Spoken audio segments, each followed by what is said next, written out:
vamos conversar um pouquinho nesse vídeo aqui sobre transtorno do espectro autista, que é o TEA, né? Então, Lara, como é que eu consigo saber, né? Como é que eu posso saber se eu tenho esse diagnóstico, se eu tenho sintomas aí importantes, sinais importantes, que eu deveria buscar uma avaliação diagnóstica?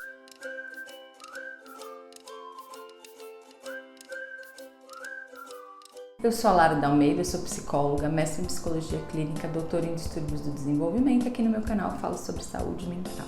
Então vamos ter que entender primeiro, né, brevemente, quais são os sintomas aí bastante importantes relacionados a esse transtorno, né, o transtorno do espectro autista. Ele é um transtorno do neurodesenvolvimento, então a primeira coisa que você precisa saber, esses sintomas, eles devem estar presentes desde a infância, tá? Então muito cedo, para aqueles casos com sinais mais importantes, né, que é uma gravidade mais importante, a gente já consegue perceber sinais ali no bebê, então com menos de 1 aninho de idade do bebê. Geralmente, as pessoas que buscam esse diagnóstico na idade adulta é porque possivelmente esses sintomas, né, a gravidade desse transtorno, ela possivelmente é mais leve, tá? Então, porque passou ali despercebida durante a infância, durante a adolescência, tá? Mas pode, né, e a gente deve diagnosticar esse transtorno já no início da vida dessa criança, tá? Então, quais são as questões importantes, mais importantes, eu diria, para você observar, identificar se de fato você tem sinais aí ou sintomas importantes que valeria a pena buscar um profissional.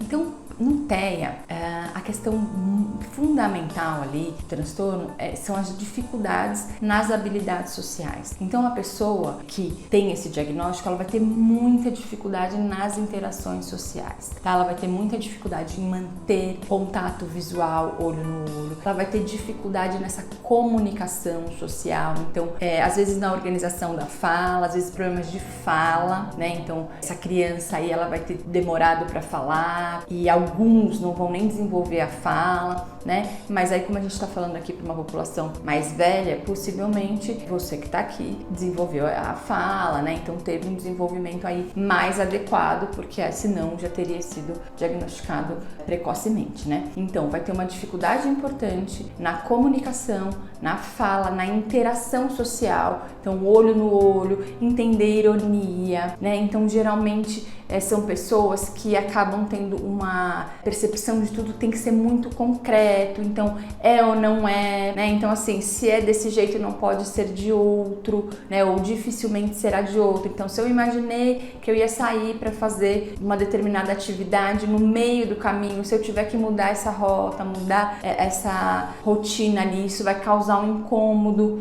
importante. Então são pessoas que podem apresentar hipersensibilidade, ou seja, eu tenho uma sensibilidade auditiva, muito barulho me incomoda. Eu tenho uma hipersensibilidade sensorial, ou seja, dependendo de roupa, tecido me incomoda. Texturas de alimentos é muito difícil, então tem texturas específicas que eu não consigo ingerir, né? Então eu não como. A própria questão de temperatura, então eu sinto muito calor, eu tenho uma hipossensibilidade, ou seja, eu também não tenho uma compreensão muito específica. Eu posso me machucar, inclusive em alguns momentos, por não ter essa resposta tão adequada e uma sensibilidade que não é adequada, ou seja, eu me exponho muito mais, até sentir dor na pele, não percebo, tá? As interações sociais, então, vão ser bastante prejudicadas, eu vou ter uma dificuldade em interagir com os meus familiares, eu vou ter uma dificuldade em manter a amizade, eu vou ter uma dificuldade nas interações sociais, tá? Então, a questão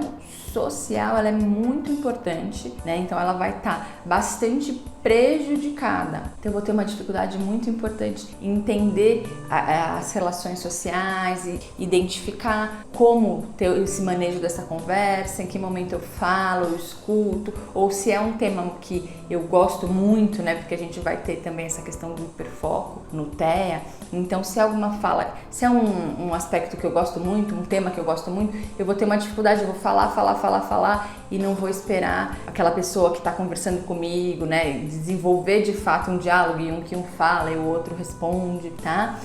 Então essa comunicação social vai estar muito prejudicada. Essas questões aí relacionadas a sensibilidades tá? Então, na fala, as sensibilidades, então, na audição, no tato, no paladar. Então, são questões importantes, tá? Não é assim, me incomoda, eu não gosto muito, não. São questões que fazem com que você sinta muito desconforto, que faz com que você perceba uma desregulação emocional, ou seja, aquela situação está acontecendo e aquilo me tira completamente do meu estado ali de tranquilidade. Eu tenho muita dificuldade em lidar com essa situação específica. Tá? Então, o que precisa ser feito? Precisa buscar um profissional de saúde mental, que pode ser psicólogo, pode ser o médico psiquiatra, né? O médico de saúde da família, enfim, mas geralmente os profissionais que estão mais habilitados para fazer esse diagnóstico é o psicólogo e o psiquiatra, ou um neurologista infantil, um neurologista adulto, a depender do neuroadulto, ele também faz esse tipo de avaliação.